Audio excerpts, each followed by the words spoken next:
Good morning, everyone. Can you hear me okay?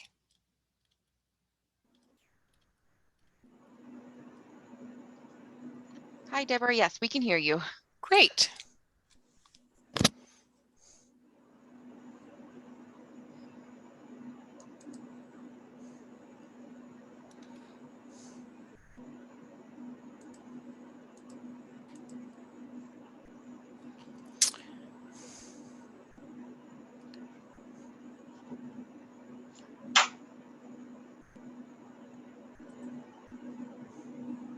So before we get started, I wanted to mention that this program is for schools and libraries. So if you are not a school or library employee, I would request that you disconnect,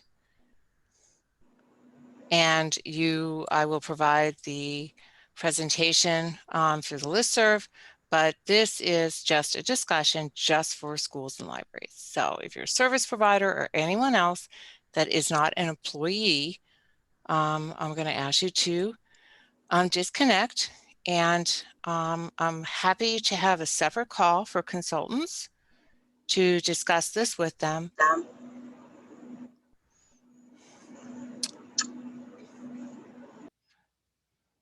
So let's see, I'm just going to go through and make sure I recognize all the names. And I am going to disconnect anyone who's not a school or library employee. And then, like I said, we will have a separate conversation for those individuals.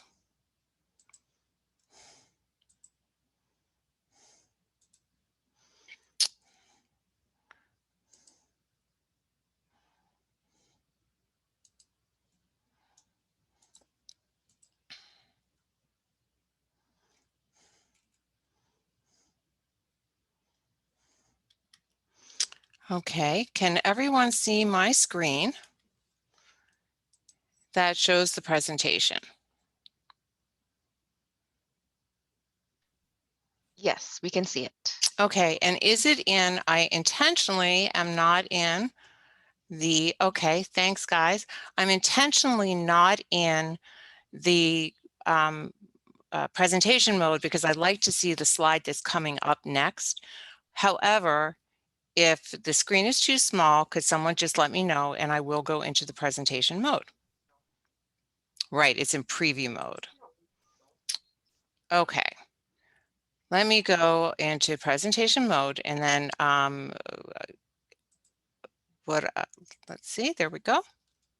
Okay, so I just wanted to remind you before we get started that this presentation is being recorded. And I believe that the recording is already set up to be automatic. Okay. So good morning, everyone. My name is Deborah Creedy, and I am on contract with the South Dakota Department of Education, and I'm serving as the State E-Rate Coordinator. And with me today is Michelle Kronberg from the Department of Education, and she oversees my work as well as all of the administrative and financial aspects of the E-Rate program for the Department of Education. Today's presentation is being recorded, and it is about the brand new Emergency Connectivity Fund, which is a separate, newly authorized program for schools and libraries for a different purpose than the regular E-rate program. I would encourage you to post your questions as I go in the chat, and then we'll wait until the end, and we'll have plenty of time for question and answers. So how did the Emergency Connectivity Fund, or ECF, come about? Well, in March 2021, the third major COVID relief program piece of legislation was enacted by Congress, and it included authorization for $7.17 billion as part of the American Rescue Plan. This was a one-time infusion of funds for schools and libraries to enable remote or off-campus learning for students, staff, library patients, all of whom may lack sufficient internet access. So the FCC, the Federal Communications Commission, the agency that administers the E-rate program, was also assigned to enact regulations to implement the ECF, and they were given 60 days to do so, which is a remarkably short period of time, given that usually it takes months and months, if not years, for the FCC to conduct a rulemaking proceeding. So many parties filed comments, including the South Dakota Department of Education, urging and encouraging the FCC to take positions that would be advantageous on behalf of South Dakota schools and libraries. The FCC released draft rules at the end of April and then accepted further comment from interested parties. And then on May 10th, a week ago today, they adopted a unanimous order for the guidelines and rules, which was 98 pages. In general, the framework creates an opportunity to file for purchases that you plan to make for the upcoming funding year, July 1, 2021 through June 30, 2022.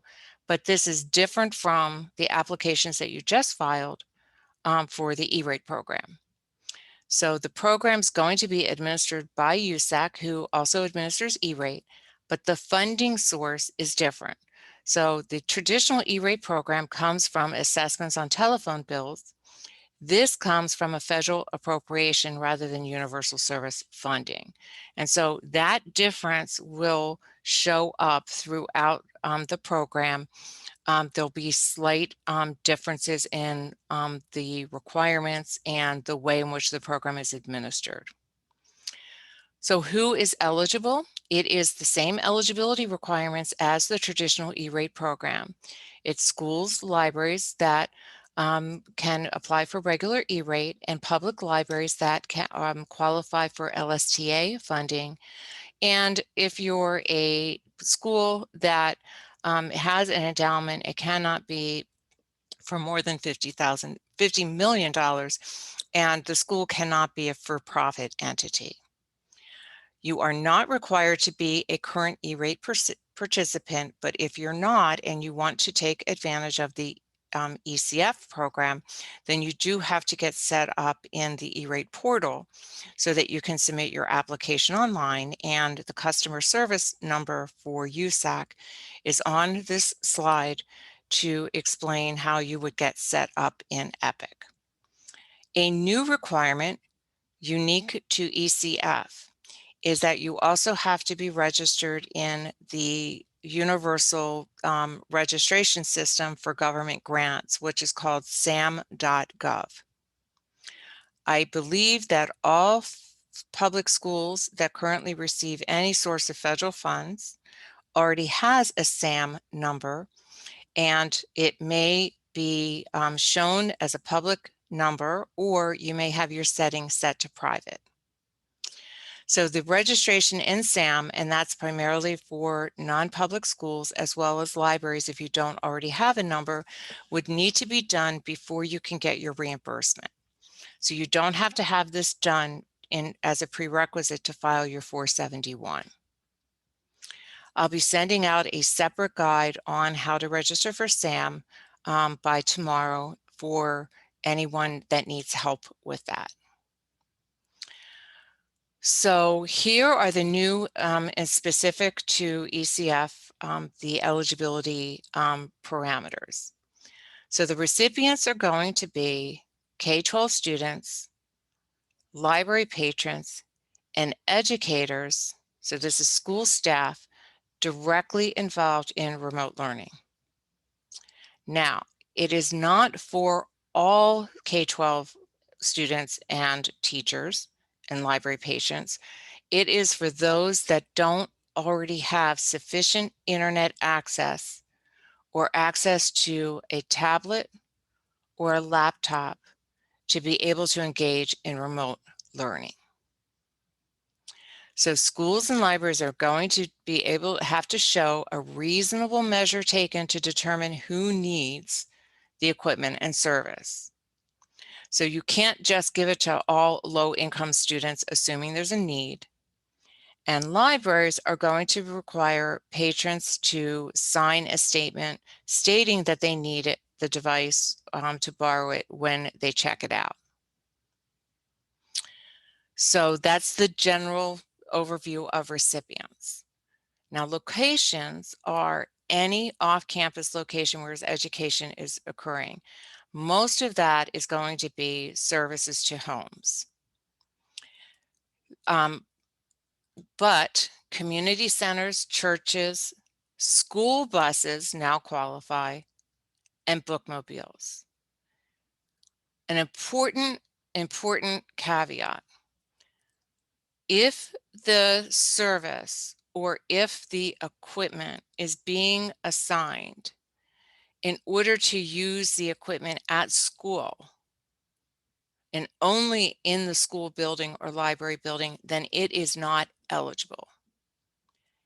If, however, the equipment will be used at home and may also be used on campus, then it is eligible.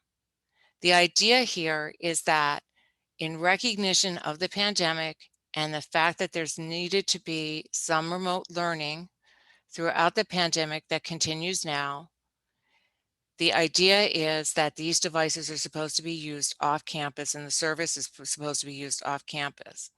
Now, for those of you whose schools have been open and only close for small periods of time, if at all, you still can participate in this program because remote learning includes after-school education, such as doing homework.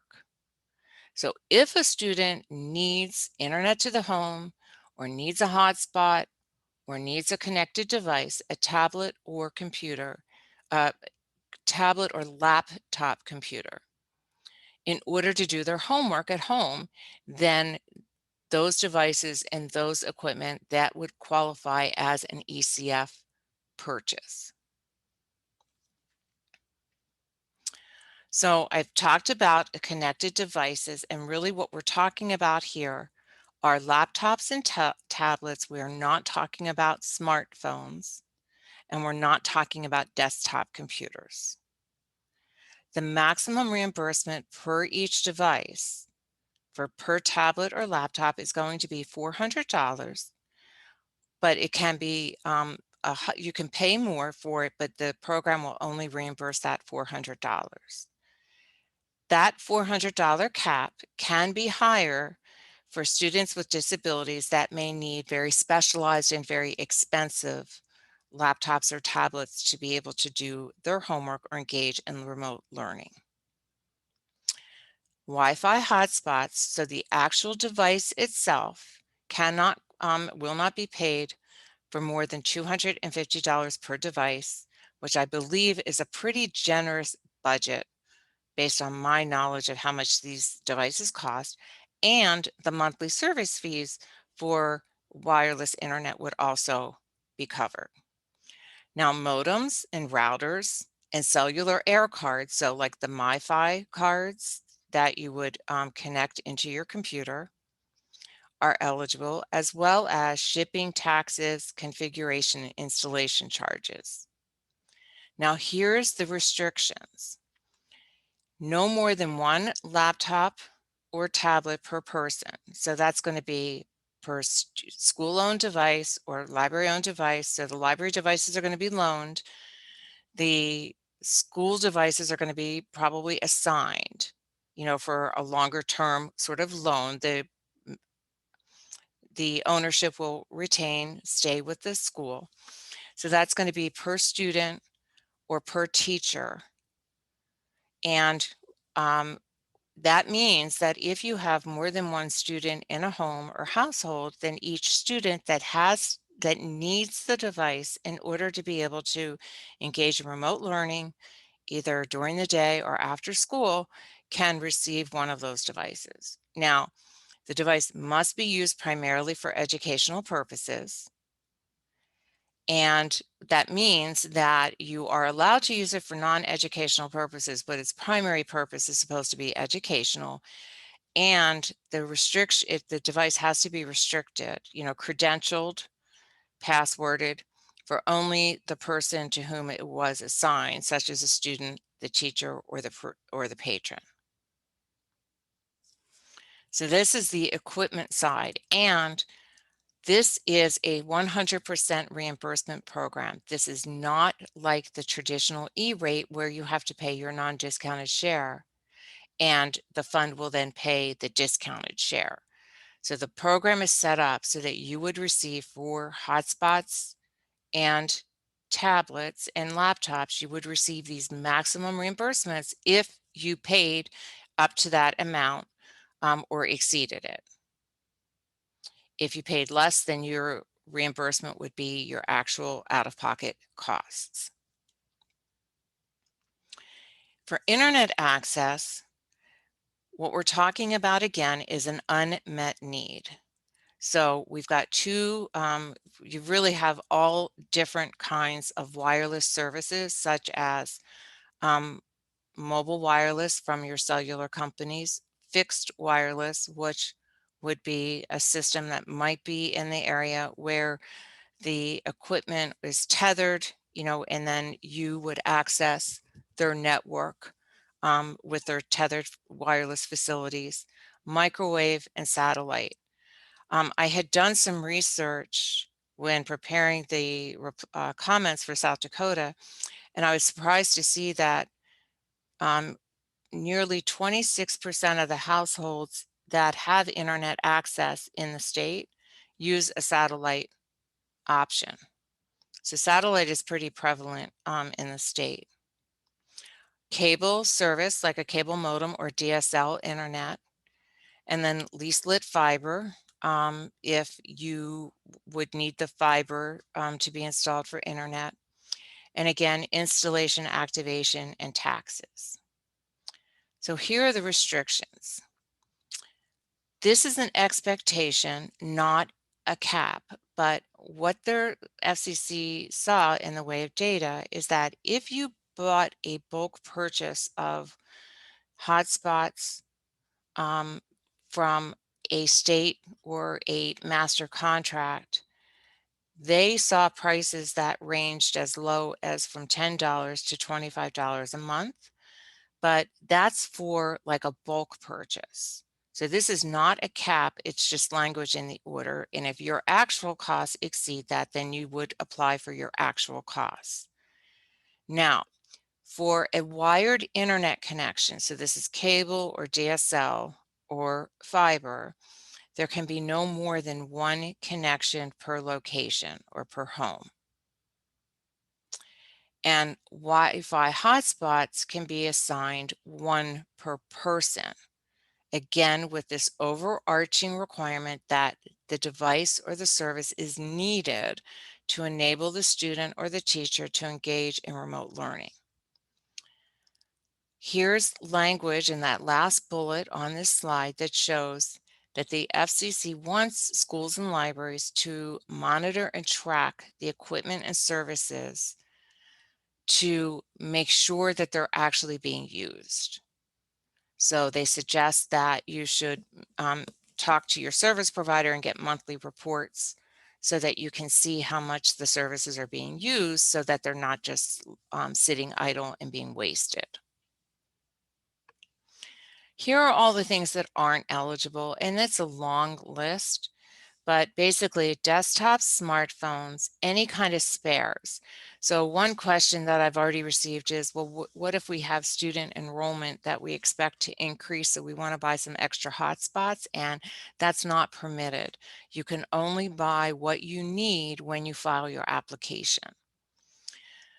Separately priced software or user licenses, filters, firewall, backup equipment, or VPN licenses, and then all of the peripherals that go with tablets or laptops to be able to engage in remote learning, such as a standalone microphone, a standalone camera, a bag, a headset, technical support, separate warranty costs, but a bundled warranty up to 3 years can be included in the price of the equipment.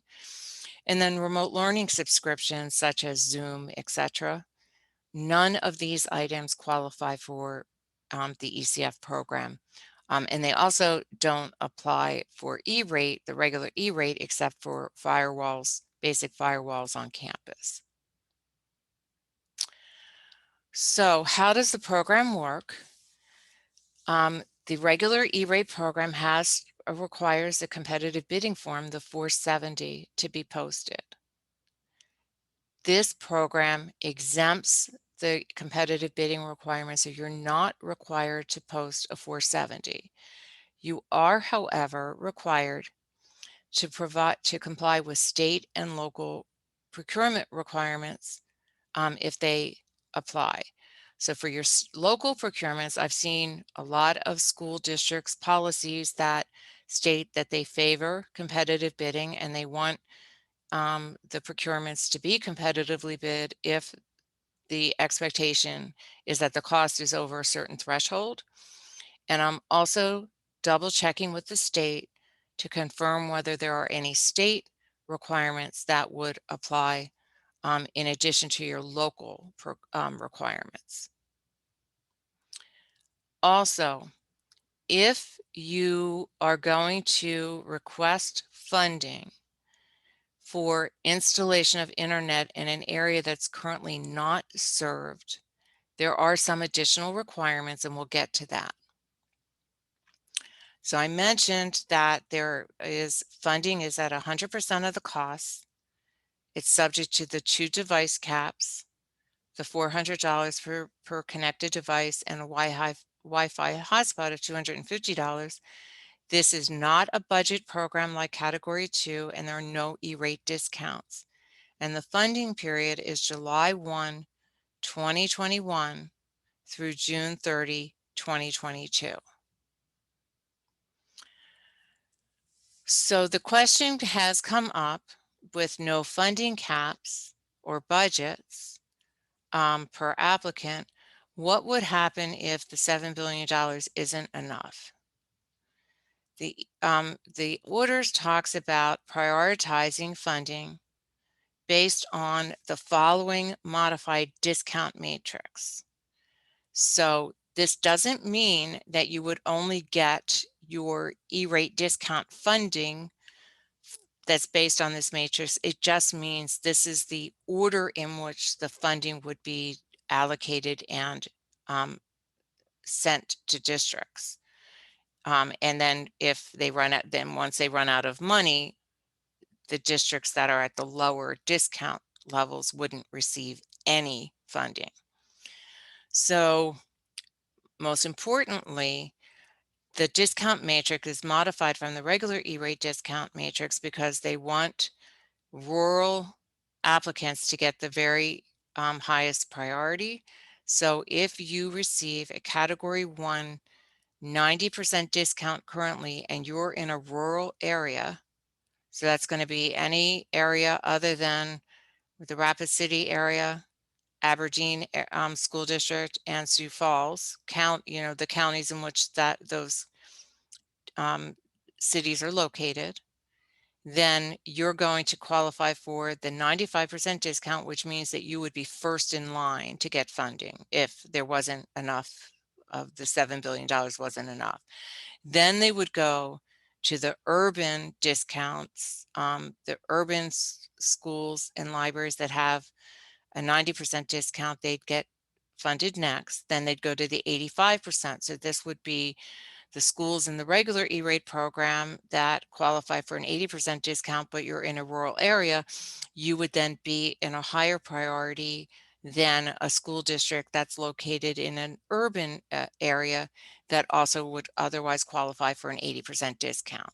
So again, this is just the way in which the funding would be distributed. It doesn't mean that you would only receive 95% of your requested funding. You would receive 100% of the eligible funding. So then if they get to a point where there's not enough money to fund an entire discount band, so let's say they start running out of money at the 75% discount level, well, then they would look to the school or library's NSLP percentage, and the highest NSLP percentage schools and libraries in that discount range would get priority for funding in that way. So what they've basically done is created a system, a what-if system. No one's quite sure what the demand is going to be for this program, particularly because there have been other federal funding made available in previous COVID relief packages that do allow you to use those funds to buy internet access and connected devices. So we'll talk about that as well moving in a later slide. So because there's so much uncertainty about demand, they wanted to have all of the contingencies set forth in the order that what happens if it's not enough. And then we'll get to a slide that says, well, what happens if there's money left over after this first filing window? And we'll talk about that as well. So here's the application process. It is going to start very quickly. It is expected to start sometime mid to late June. If I were betting, it would be late June, possibly early July, but they're really anxious to get this process underway so that they can get the money in your hands as quickly as possible. It's only going to be a 45-day application window, and that again is because there's no competitive bidding requirement that would attenuate or extend the time period necessary for the window. So this is gobsmacked right in the middle of your vacation period.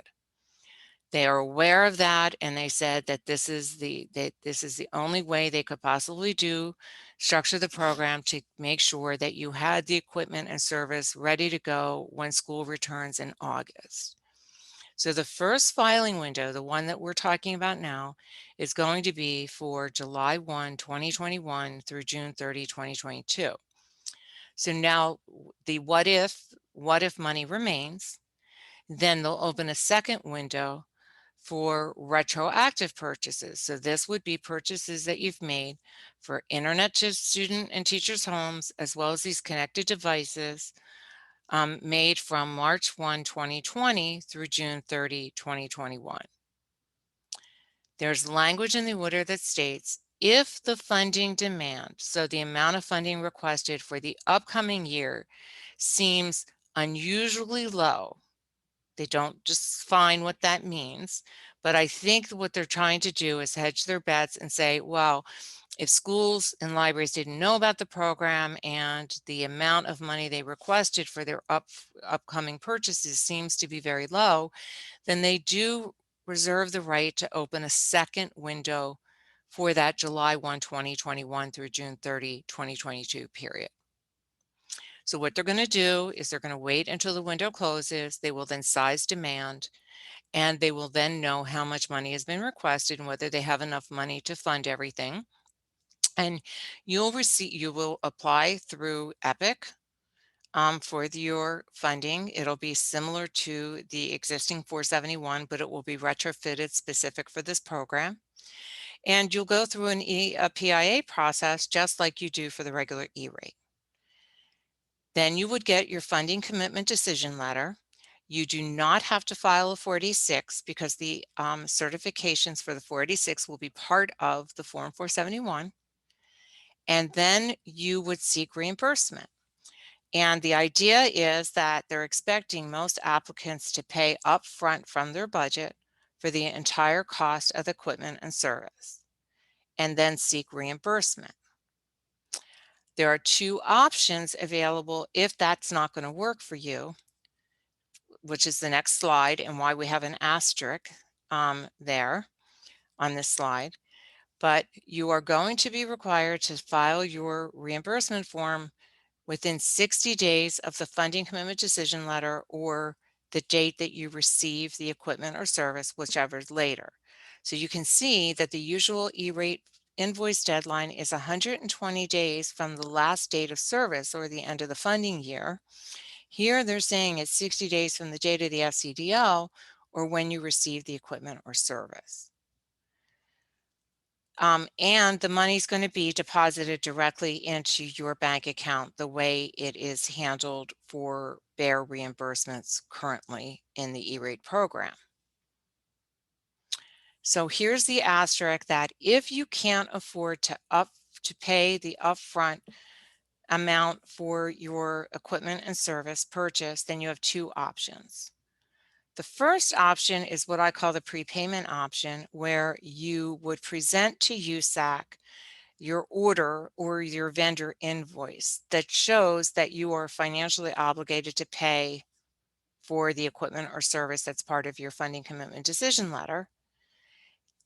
USAC would then give you that money in your bank account, but then you would have to make sure you pay the vendor within 30 days, and then you'd also have to loop back and submit proof of payment to the vendor back to USAC. So it's a more cumbersome process because you get the money, then you pay it to the vendor, and then you have to prove that you paid the money to the vendor back to USAC. The other option is if the vendor is willing or amenable, you can ask them to seek the reimbursement directly from the E-rate program instead of invoicing you at all. Vendors are not required to comply with this request, and that is because many of the vendors that may have sold you goods or services may not even be E-rate vendors. You are supposed to know up before you file your 471 application, you need to figure out which invoicing and reimbursement process you're going to use, because the 471 is going to require you to disclose that. And one step further, if you're going to use the vendor's reimbursement process, then you're going to need to prove or submit proof to USAC that the vendor is willing to do the reimbursement to USAC, to submit the reimbursement to USAC. The program form, the 471, will require you to provide some detailed information about the devices and the services that you're seeking funding for, because they're trying to figure out what is the ongoing need to connect all students and teachers to the internet from their homes so that they can remotely learn and they can do their homework from home. So the questions that will be included either on the form or they'll have a separate survey is they're going to want to know how many students that you estimate didn't have access to adequate laptops or internet when back in March 2020, when the pandemic first began. Then they're going to ask, how about now, at the time you file your 471, how many of those students still don't have access to a laptop or internet access? And then third, they're going to want to know, well, how many students will you be, and teachers will you be able to help, or library patients if you're a library, based on this ECF application. Now, when you are estimating the need, who needs these devices, who needed these devices, that word need keeps coming up. There's no specific like survey requirement that you have to do of the parents or students in your district, but they do want to make sure that if you're asked how you decided on who the assignment of these devices and to pay for internet to the home, how did you make that decision? So for example, I know back here in the East, there were some school districts that basically bought a whole bunch of hotspots and bought connected devices, tablets or laptops, and basically said to the students and to their parents that if you need a device or if you need a hotspot, we will be assigning them, we'll have a drive-through pickup on site at the school. So essentially, if you showed up and got one of these devices, you were presumed to need it. But there's no other like written certification that the program requires you to produce. They just want to know if you're audited or if you're asked the question PIA, you just need to explain how you made this determination. So SIPA, I want to talk to you about that because even if after this presentation you decide that you want nothing to do with ECF because you don't think it would be helpful to you, the new ECF order gives us some long-awaited SIPA guidance that I wanted to bring to your attention.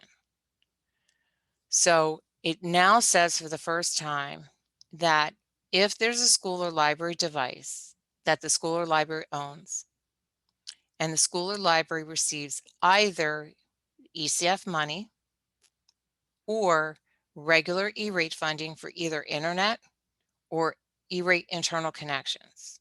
Okay, so right off the bat, I can tell you that this applies to every single public school district in the state because all of you are listed on the state application for funding and all of you receive internet service through E-rate. So you would be subject to this requirement. So now what it's saying is, like, let's say you're a nonprofit school or you're a library and you're not on the state network and you don't currently receive E-rate funding for internet access or internal connections, and you don't intend to apply for ECF. Then you can use ECF to buy computers and hotspots, but SIPA still won't apply. The key here is whether the school or library receives internet or internal connections funding and the device is owned by the school or library. So SIPA doesn't apply if the computer is not owned by the school or library. So if it's a third-party owned device, even if the school or library receives ECF or E-rate funding for internet or internal connections, then the school or library has no obligation to have that device filtered.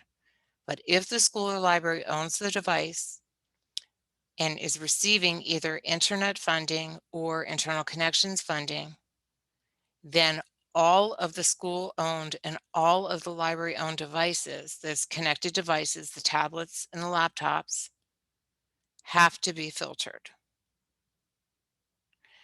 The FCC, up until this order, has withheld providing any guidance in this area. And so whenever I conducted training on this issue, I would couch my guidance in the language of, well, it's a best practice to filter all of those devices. And now we're being told for the first time that you must. So if applicants aren't yet compliant, so if you do have school-owned or library-owned devices that you have assigned to students or staff and they are not equipped to be SIPA compliant, then you will have an opportunity to certify on your ECF application that you're undertaking actions to become SIPA compliant. How long you'll have to come into compliance, we don't know. We're asking the FCC that question for clarification. So this is going to be the subject of a different listserv message to make sure that everyone in the state that's on the E-rate listserv is aware of this brand new SIPA um, guidance. Well, it's not guidance, requirements. So I mentioned there was an asterisk that talked about what are the requirements if you are trying to configure service for a student or a teacher that's located in a geographic area of the state where there is no commercial internet service available. So none whatsoever. And by commercial internet service, we're talking about cellular service that will work, fixed wireless service that works, satellite or cable or DSL, any service from a company that actually will provide you with sufficient bandwidth that will allow the student or the teacher to engage in remote learning. So there's two options here. The program will pay for construction of a new network. to serve a student or school staff and library patrons. Notice that library staff is omitted from mention in the order. So this would be what's considered like self-provisioning, where the school district would own the facilities and operate them. Or if there is a public television station that's using their airwaves to transmit educational materials to students' homes, which is called data casting. So this is one-way communication, I believe. I don't believe it's two-way, but I'm not an expert in it by any means. But you would need to get a antenna or a piece of equipment inside your home that would convert the TV data signal so that your computer would be able to read it. The ECF program will also pay for that equipment. So that requires you to do a fair amount of research and undertake certain investigations that you would need to be able to document that there were no commercial service options available that would provide you with sufficient internet. So let's say there's internet service in the area where the student or teacher is located, but it's just not broadband. It's not sufficient. So the signal is not strong enough, or the bandwidth isn't good enough to be able to support the remote learning. In those circumstances, you would need to ask the vendor whether they would be able to upgrade their service to provide you with the adequate service. So you would also need to define the geographic area that how many students would you be serving if you were to construct a new network? And there has to be clear evidence that there's no commercial internet options. So you will have to certify on your 471 that you requested service from all existing providers and they were either unwilling or unable to provide sufficient service. If you opt for this choice, then the network would need to be completed and service would have to begin within 1 year. I can also tell you that the program will pay a commercial service provider. So let's say there's a commercial vendor in the area, but this is an area that's hard to reach, or it's very expensive to install service to the student or group of students. This program will pay for that cost of connecting those students. So you would need to get a quote, and talk to the vendor and find out how much money it would cost. And again, you would need to be able to document what other options did you consider before you are resorting to requesting this money for a build out option for service to those unserved students. I mentioned earlier in the presentation that there have been other sources of COVID relief money made available to schools and libraries. And in recognition of that, the FCC has established what I call a duplicate funding prohibition, or basically no double dipping.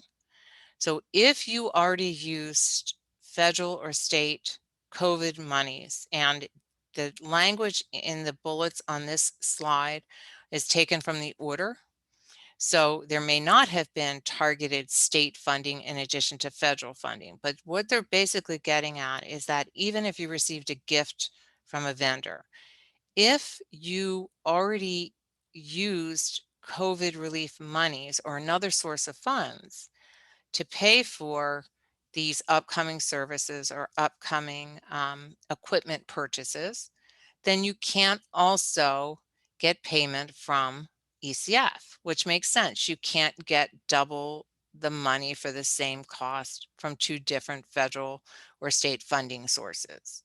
So there will be reimbursements, certifications that state that you are not seeking duplicate funding.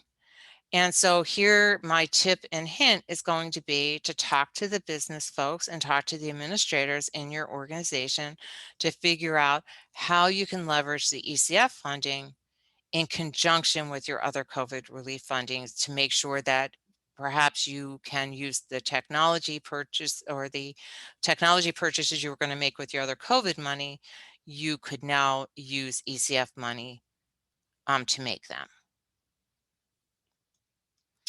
So I mentioned SAM.gov registration, and I believe that this really is going to apply primarily to non-public schools and libraries. And you do have to register by time you would submit your reimbursement form, but it does not have to be done by time you file your 471.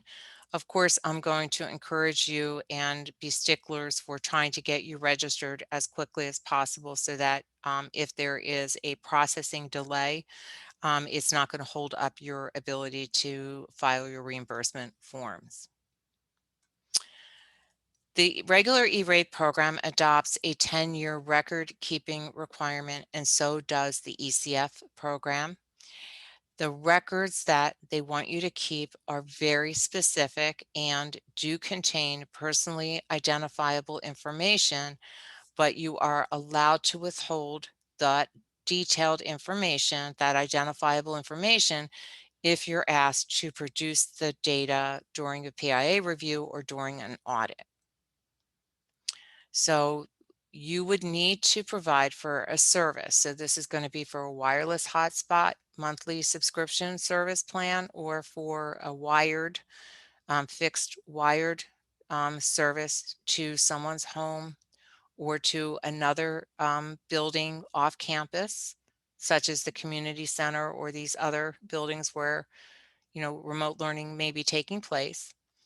They want you to specify the type of service, what the service plan is, basically how much internet you're getting, the name of the person receiving the service, and for like the cable or DSL service, they want the service address, the installation, and last date of service. And again, privacy concerns where the records are required to produce, you can remove personally identifiable information, and if in any circumstance personally identifiable information is required, then the consent of the individual must first be obtained before turning over the data to the auditors. So they've really listened to the concerns about privacy and tried to address them.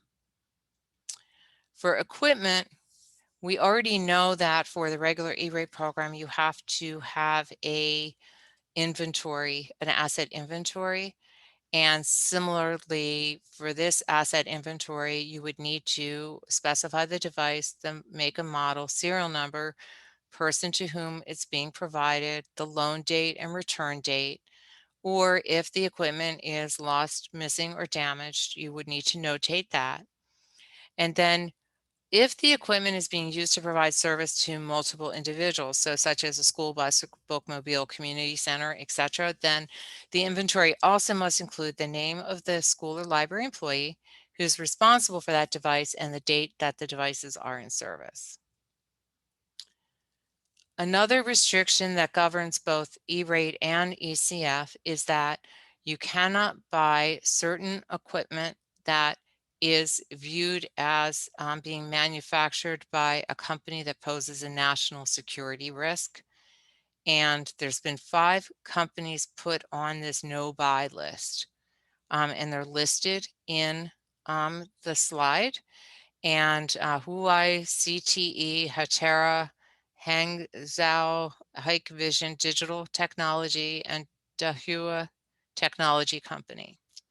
So if you are going to do a price quote or request price quotes, you would want to make sure that you specify that none of the equipment or components can be manufactured by these 5 companies. And to get that verification from the vendors through email.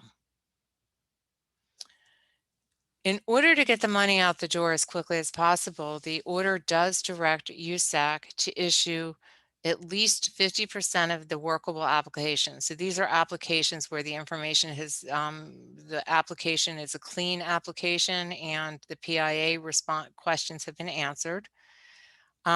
they have to be 50% of them have to be decided, and the FCDL has to be issued within 60 days of the application window close. And within 100 days, an additional 30% have to be done. I'm sorry, an additional 20% have to be done, so that by 100 days from the date of the window close, 70% of the FCDLs have been decided. USAC also has to be ready to accept and process the reimbursement forms within 15 days of the FCDL. So if you've already paid for the devices or service, you will be able to submit for reimbursement almost immediately. And the number of days that USAC has for processing invoices wasn't set in the order, but it does say that the system for reviewing invoices have to be easy for applicants, and that USAC needs to act promptly to review invoices.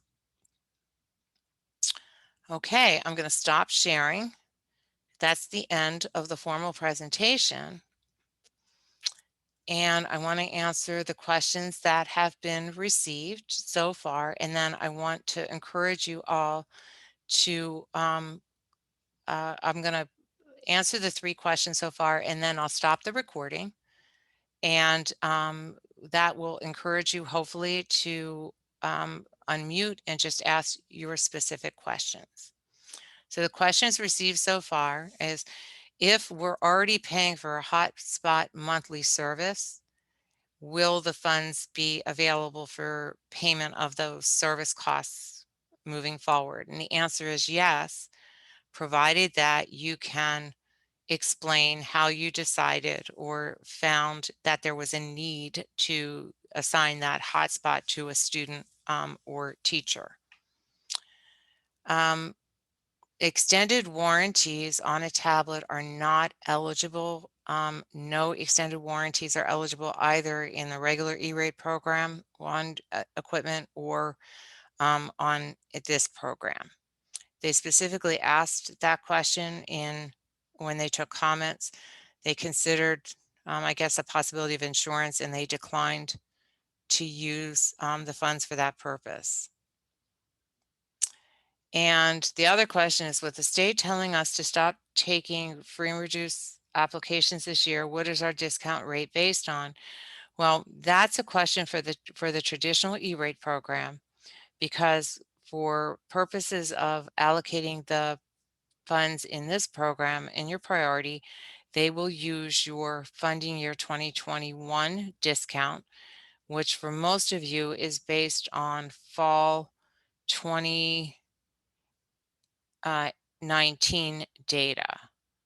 So that's because once the pandemic hit, the USDA issued waivers to allow you to serve lunches to all students and to get reimbursed.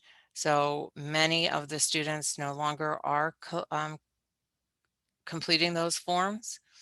And so the FCC allowed you to use your data from fall 2019. And we understand that USDA has extended that waiver for another year. So I believe that advocates for the E-rate program will be asking the FCC to approve the use of the fall 2019 data for another year, unless you can produce documentation that your numbers have gone up. And another question, if we lease our laptop and computers to the public library, would we be required to be SIPA compliant? So the first aspect of that question is leasing equipment, and we don't have a clear answer on whether that's allowed. The entire order in the statute talks about purchases. It doesn't talk about leases. So we are going to ask the FCC for that clarification. But if the second part of that question, if you're a public library and you're going to lease the laptop and computer, I don't think that would be even allowed, because you're not allowed to resell the equipment. You would have to loan it without a fee, because you otherwise would be violating the resale restriction that doesn't allow you to use E-rate funds or ECF funds to then, get reimbursed for equipment and then turn around and charge patrons for the use of that equipment. Other questions that you might have?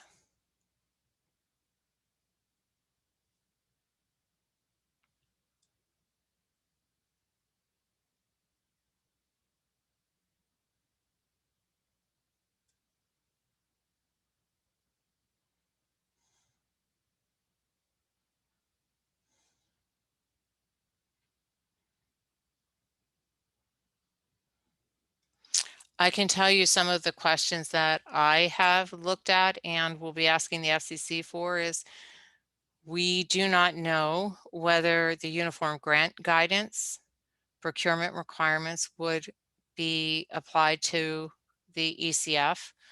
We're hopeful that they won't. There was a similar program created for the telehealth sector with COVID money that Congress appropriated, and there were certain provisions of uniform UGG that governed, but procurement was not one of them. So we're hoping to get that clarification. Service providers do not need a SPIN. So if you went on Amazon or you bought the equipment or from a vendor that doesn't traditionally work in the E-rate space, then as long as you use the reimbursement method, the vendor does not itself have to have a SPIN. Also, for non-public schools and libraries, even if you do use the vendor reimbursement method. So the vendors is one that is familiar with E-rate and works in the E-rate program. So you don't actually have to submit a reimbursement form. You still need to register and get that SAM number.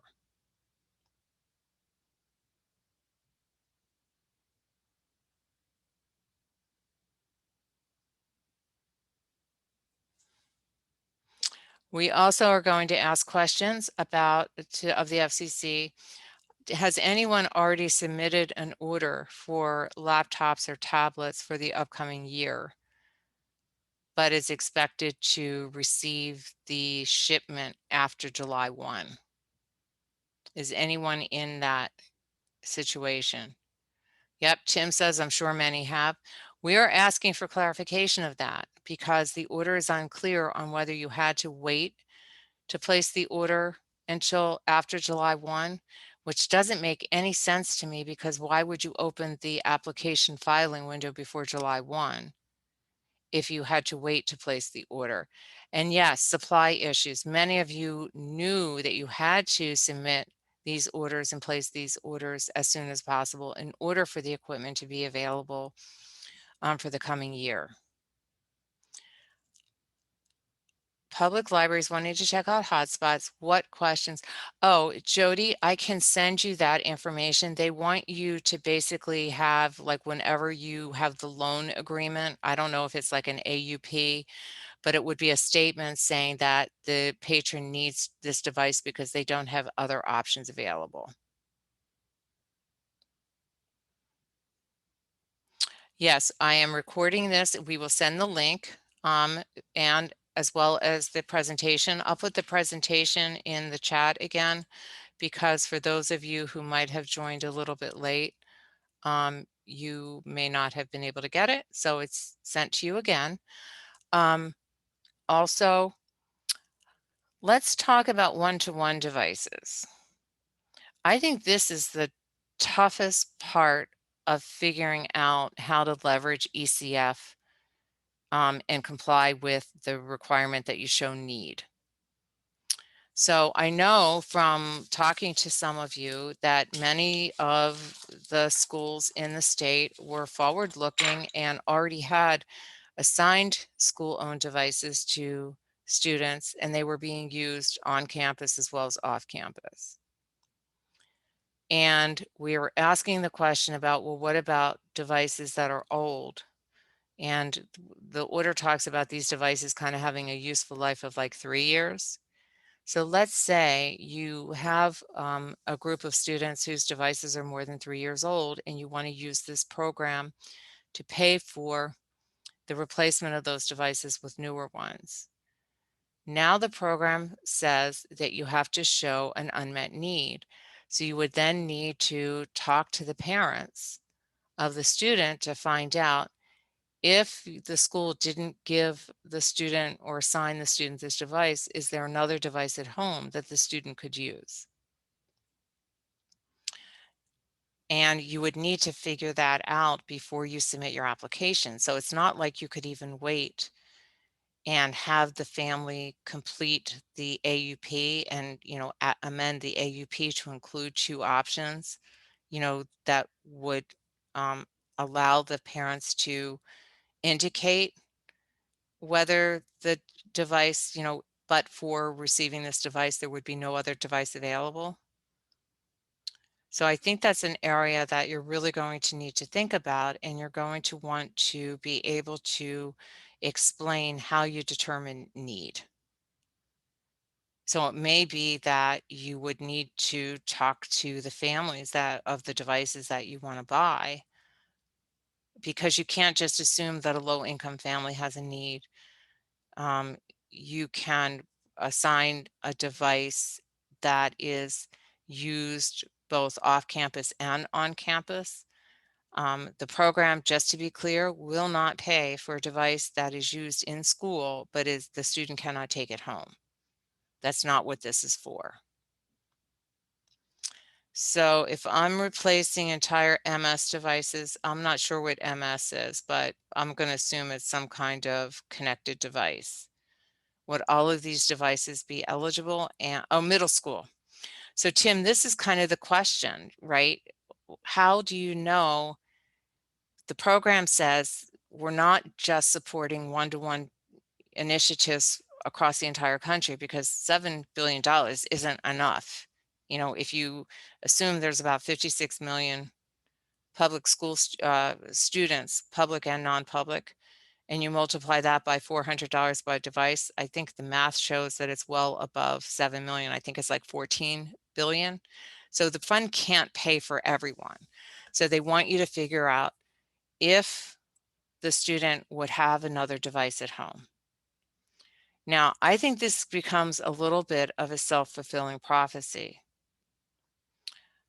because the student may have had a device at one point, but the school assigned device may have become their primary device.